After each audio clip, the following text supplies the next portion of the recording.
Part 10. Conclusion. It is almost too easy to bring back Bob Novak and Secretary O'Neill for another kick, but I can't resist. Marxist class warfare? Robber baron rhetoric? Well, the pages above recount the class warfare waged by the robber barons themselves. If their kind tend to squeal like pigs when we talk about class, it's because they've been stuck. But all the squealing in the world won't change the facts. But what are the implications of the above facts for our movement? It is commonly acknowledged that the manorial economy was founded on force. Although you will never see the issue addressed by Milton Friedman, intellectually honest right libertarians like Rothbard acknowledge the role of the state in creating European feudalism and American slavery. Rothbard, drawing the obvious conclusion from this fact, acknowledged the right of peasants or freed slaves to take over their 40 acres and a mule without compensation to the landlord. But we have seen that industrial capitalism, to the same extent as manorialism or slavery, was founded on force. Like its predecessors, capitalism could not have survived at any point in its history without state intervention. Coercive state measures at every step have denied workers access to capital, forced them to sell their labor in a buyer's market, and protected the centers of economic power from the dangers of the free market. To quote Benjamin Tucker again, landlords and capitalists cannot extract surplus value from labor without the help of the state.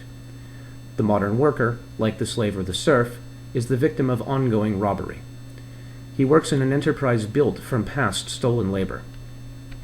By the same principles that Rothbard recognized in the agrarian realm, the modern worker is justified in taking direct control of production and keeping the entire product of his labor. In a very real sense, every subsidy and privilege described above is a form of slavery. Slavery, simply put, is the use of coercion to live off of someone else's labor. For example, consider the worker who pays $300 a month for a drug under patent, which would cost $30 in a free market. If he is paid $15 an hour, the 18 hours he works every month to pay the difference are slavery. Every hour worked to pay usury on a credit card or mortgage is slavery. The hours worked to pay unnecessary distribution and marketing costs comprising half of retail prices because of subsidies to economic centralization is slavery.